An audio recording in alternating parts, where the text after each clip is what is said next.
Welcome back. We are continuing our series of the circulation system. So we are going to be working on chapter 18 today, blood. So we've already talked a little bit about the fact that transportation is big for blood. I mean, that's like our main thing. Now, it's not the only thing that we do though. We do need to transport, again, oxygen. We need to get rid of that CO2 that we talked about. We need to get rid of other metabolic waste like nitrogen and all this kind of stuff. But that's not the only function that the blood gives us. So another one is actually going to be regulation of our body temperature. So not only body temperature, but our pH, our fluid volume. So our blood is constantly regulating our body. It's our regulation system. So it's super important, as is pretty much everything. Now, another thing that we're regulating is our immune system, right? This is our first response and our first line of defense against infection. So as we are, living our daily life and we're exposed to these outside environments and these, foreign bodies, right? Sometimes they get into our bloodstream. Well, the first thing that's going to do is we're actually going to send our white blood cells after them to get rid of that, to fight that infection. And we're going to talk all about those in just a second. But those are basically, the production of antibodies is a big one, right? Fighting these foreign antigens is really, really important. Now, I do have to mention that the males and females are slightly different. Guys, you have a little bit more blood with averaging about 5 to 6 liters, where ladies, we have about more 4 to 5 liters. And you can kind of think of this as probably like an evolutionary leftover fact, because the guys were doing the hunting and gathering, right? They're the ones out there running, chasing down their prey, whatever they need to do to get that food, where women were more staying in the home, taking care of the kids, gatherers, that kind of thing. So that's probably why, but again, this is not evolution, so we're not going to go into why.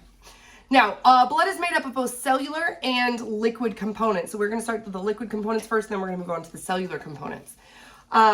When we do talk about the formed elements, these are going to basically be your blood cells, right? We are going to talk about all the different types of blood cells and be able to identify them. And then the plasma would be the liquid portion of the blood. So that's what we're going to start with. Now, what is plasma?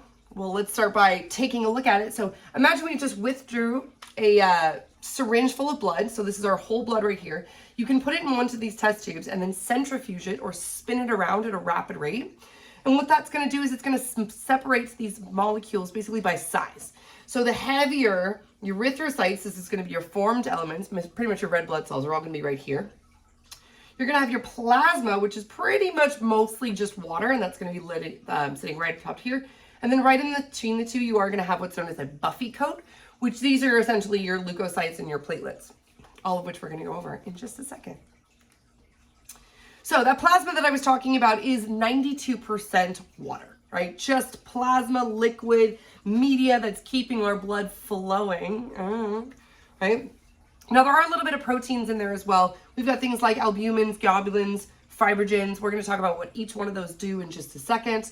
And then you also have other solutes, things like electrolytes, nutrients, respiratory gases, any kind of waste product. Remember, transportation, that's big with what's going on in this, in your blood.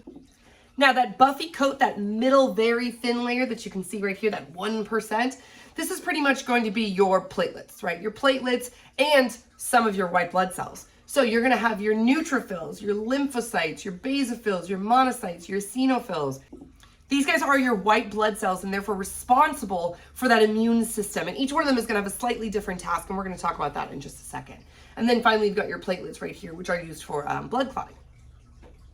Finally, you've got your erythrocytes. This is your red blood cells, right? Not like your leukocytes, your erythrocytes, your red blood cells. And this is, again, just basically this whole 44% right here is just going to be made of specifically your red blood cells, which are good for carrying oxygen. But let's start with our blood plasma. Okay, so this blood plasma is essentially like a straw colored. You can kind of see this yellowish, fluidy part right here. That's the most fluid part of your blood, I should say. About 90 to 92% water, like we talked about, and it does contain ions like sodium, chlorine, different sugars, amino acids, lipids, carbon dioxide, urea, ammonia, as well as other kind of proteins, but mostly it's going to just be water. Now, the three main proteins that are found in blood plasma are albumin, which essentially prevents leakage of your cells, right? You want to keep that fluid, you want to keep that water inside your cells. You don't want it leaking out where it doesn't belong, really.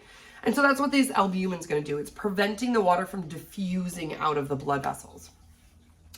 Globulins, these are going to include antibodies and blood proteins that are going to be transporting things like iron, lipids, copper, right? All of this transportation proteins, like globulins. Fibrogens, essentially these guys are responsible for blood clotting. So where I talked about the platelets are going to grab together. Well, once they start grabbing together and forming this mesh, it's the fibrinogens that then come in and basically start to create this fibrous network. And that's essentially what's going to build your scabs or your scar tissue. All right, so let's talk about our formed elements, right? Our red blood cells, our white blood cells, and our platelets. Okay, so those are your erythrocytes, your leukocytes, and your platelets, all which you can see right here. Now, when we look at these, especially the leukocytes, we do stain them. We get artificial stains. If you're going to have an acidic one, it's called an eosin, and that's going to dye it pink. Or you're going to have your basic dye, which is your methylene blue, which is going to stain like a bluish purple color. Now, it is important to know the difference between the two because it's going to help you to identify them when we see them in the lab. And that's what you can see right here.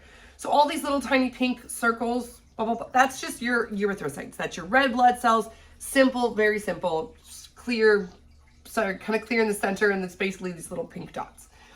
Now, what you see here, the larger cells, these are going to be the white blood cells right here. And each one of them is going to stain slightly different. So you can see your monocyte right here, your lymphocyte right here. You've got neutrophils here and here, and then you've got your eosinophil right here. Now, we are going to go into identifying each one of these guys, so don't worry about just that yet. But you can also see these tiny, tiny little specks in between the red blood cells. Right? These are going to be known as your platelets. And again, useful for that blood clotting, that coagulation. Now, talking about the erythrocytes first, because they're the most simple and easy to identify, right? That was all the little tiny red pink circles that we saw on the last slide. And what you can see right here is we basically have this kind of donut shape, and it's not hollow on the inside, but it is depressed. And so you can see it's thicker on the outsides and then thinner on the inside. Now, the shape is actually really helpful because it helps these little red blood cells fit through all of these tiny little capillaries. Not to mention, not only are they fitting through the capillaries, but they're also increasing that surface area, right? So those capillaries increase the surface area. So does this general shape. So you always want, at any time you're doing any kind of diffusion, you always want to increase your surface area. Because if you basically can only do diffusion on this single layer, it's not going to be as effective if you say have multiple layers, right? Then you can diffuse here or here or here or here, or all of this area is known as surface area, and that's always great for diffusion. And that's exactly what these guys are doing, right? We're trying to pick up that oxygen and take it where it needs to go. We're trying to pick up that CO2 and remove it. Now, speaking of picking up oxygen, this happens with our good friend hemoglobin. Now, hemoglobin is it's a protein molecule that essentially has 4 different components, and it's really good at carrying oxygen. Now, each oxygen is actually going to attach to a little iron molecule that's found within the hemoglobin, which is going to give that kind of reddish brown color. So hence why our blood is red, is because we have hemoglobin, because we have that iron. You get it. You get it. All right, so that's what we can see right here. This 4-part quaternary structure protein with a folding. You can see the little hemes, which is this guy right here, which is basically got a little iron right there in the center. And this, again, is going to help bind to the oxygen and take it where it needs to go. Now, I did mention how it binds to carbon dioxide, but it's not nearly as efficient as binding to oxygen, which is okay because we really need that oxygen. We need to get that into where it needs to go. But it does bind less efficiently with the CO2. So we've got our heme group right here. Remember, that's our little iron atom right there in the center. What's going to happen is as we take that inhale in, the oxygen is going to bind to each one of these little irons, right? These little hemes in the hemoglobin, right? And then we're going to show here, which we have 4 little oxygen molecules. All right, moving on to that buffy coat layer. Remember that 1%, very, very little, right? We got about 55% of the plasma. 1% is going to be this buffy coat, and 44% of it is going to be your red blood cells. So let's talk about the white blood cells now. So you can see again here, we've got our neutrophils. They're about 50 to 70%. We've got our lymphocytes right here, is about 20 to 40%. You've got your monocytes, which is only about 2 to 8%. Your eosinophils, which is about 1 to 4%. And your basophils, which is about 0.5% to 1% of all the white blood cells in your system. And then finally, you can see right here the tiny, tiny, tiny little platelets. So how do we remember right? Which one has got more, which one is less? Well, this is a mnemonic device, basically never let monkeys eat bananas, which I don't know why you wouldn't, because they're so cute when they eat bananas. But neutrophil, lymphocytes, monocytes, eosinophils, and basophils. This is the order that they basically found in most common, right? Most common to least common right here.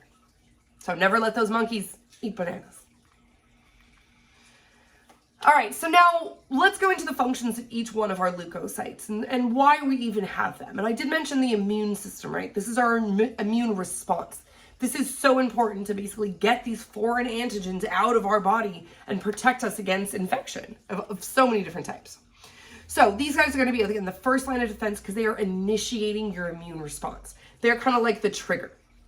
Now, not only are they a trigger, but they're also capable of what's called diapedesis, which essentially this is entering a tissue, which is important because your red blood cells, you don't need kind of just wandering all over the place, right? The oxygen needs to get everywhere, but in this case, you actually have these guys which are able to enter these different tissues and therefore, no matter where it is, can still fight the infection. Super important.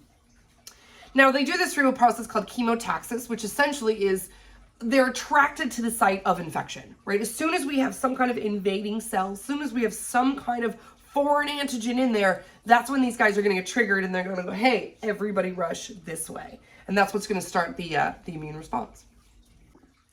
Now, there are two different types of these leukocytes. We do have the granulocytes and the agranulocytes.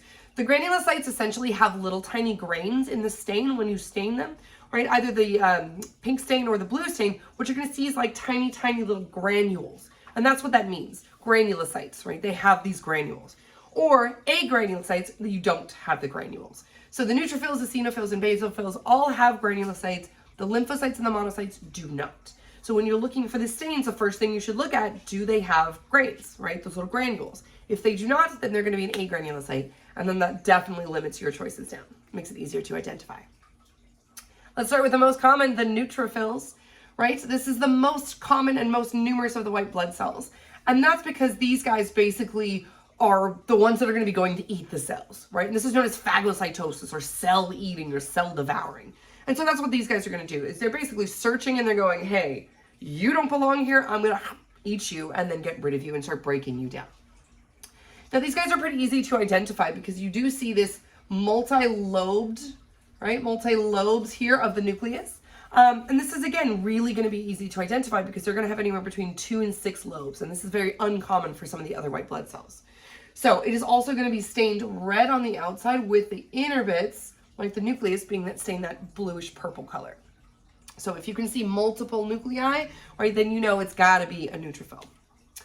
Now, again, these guys are the first line of specifically these guys are the first line of defense. They're like, hey, hey, hey, who are you? What are you doing here? You shouldn't be here. I'm going to eat you. All right, and so not only do they do that, they basically also help to, they're going to release these enzymes into the extracellular matrix. And that's essentially what's going to do, is going to let everybody know, hey, this is an infected cell. We need to get rid of this. We need to destroy this. And that's what enzymes are really good at, right? Chopping things up. Moving on to the eosinophils. These guys are, again, about 1 to 4% of all the white blood cells, so pretty small. These guys I always like to identify as like Spider-Man. I mean, you can see they're red, and it kind of looks like the 2 big bug eyes, right? Spider-Man of the blue.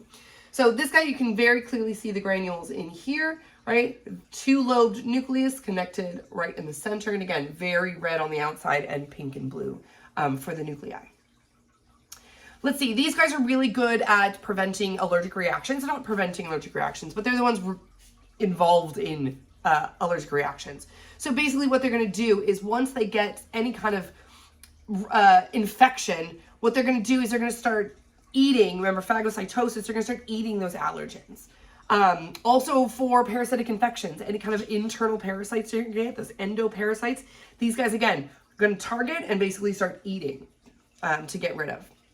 Now, once they actually, your body's going to secrete these histamines to help with the inflammation. That's your inflammatory response when you get an allergic reaction. So these guys not only are going to come in and start eating the allergens, but when they're done, they're basically going to start releasing these enzymes that help break down the histamines so that you don't constantly have this histamine production, right? Once the infection's over, you want to decrease that inflammation. You don't want to continue with that.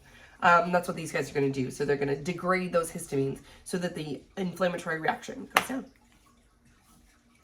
All right, so the least common, the basophils.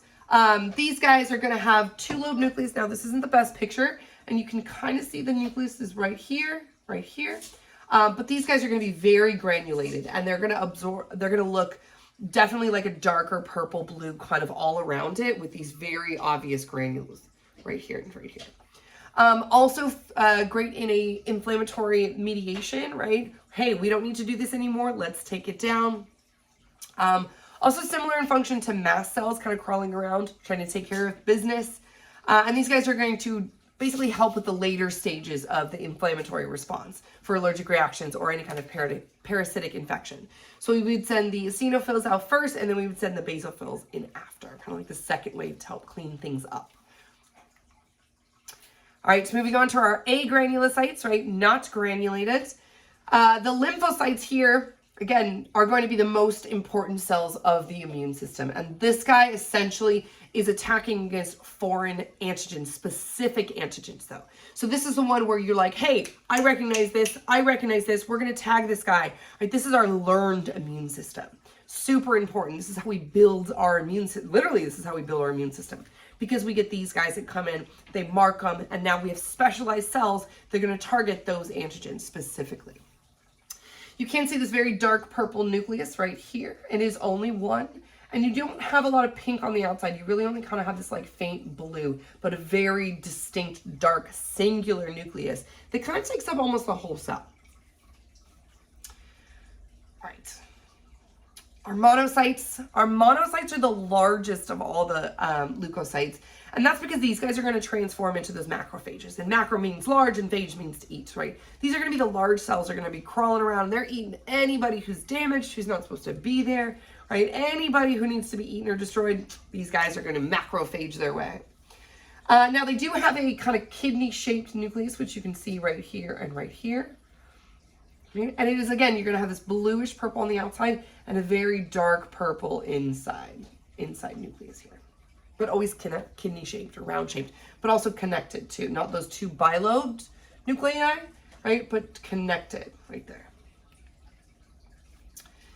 All right, let's talk platelets. So platelets are responsible for blood clotting, which we already mentioned. And so what they do is essentially these megakaryocytes are going to come in and they're going to bind to the outside of your blood vessel. And then what they're going to do is they're going to start dropping these what's known as proplatelets, which are kind of like these elongated, and pro means first, so before the platelet kind of thing.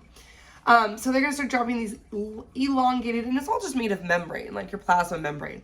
So they're going to kind of start forming these proplatelets that form out, and then as they kind of break off into these tiny, tiny, tiny, tiny little platelets.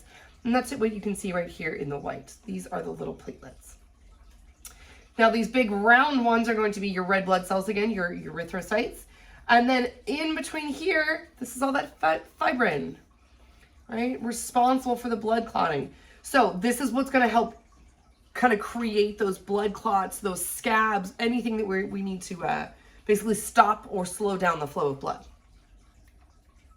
And there we go, right here. All of this fibrin, these are the erythrocytes, and then the platelets in here, in here, in here. So essentially what the platelets are going to be doing is they're really sticky. And so because they're made to this membrane, as soon as they hit up against a blood cell, it's going to stick to it. And then any other red blood cell that's going to go and bump into that platelet, it's going to stick to that. So basically all we're doing is just sticking one. And that's when you start to build this huge network. Now that huge network is actually going to start to collect this fibrin. And so that's what's going to collect all over these red blood cells, kind of creating this thick mat, this thick mesh network. And that's what we can see right here. And then again, creating that clot that we need or don't need, right? Or that scab, right? To protect ourselves. Let's talk about where all these red blood cells come from. So we kind of learned about this already when we talked about bones, right? Responsible for our erythrocytes. Our red blood cells are all coming from our bone marrow, right? Always important to keep nice, healthy bones because they're making our blood, and we need our blood because blood does not last forever. So basically what's going to happen is your red blood cells are going to come out of your bone marrow, right? They're going to enter into your circulatory system. They're going to be there for about 120 days. So about 3 months, right? That's how often we're creating these new red blood cells. And then what's going to happen is basically after those 3 months, they're tired, they're not as sufficient. We're going to go ahead and get rid of them and recycle the products. So we send it to our spleen, we send it to our liver, and basically what's going to happen is it's going to go through phagocytosis, right? Something is going to eat it, it's going to break it down, and we're going to start recycling any of those parts that we might need, including the hemes, right? And then the irons. So basically, all of these materials are going to be recycled.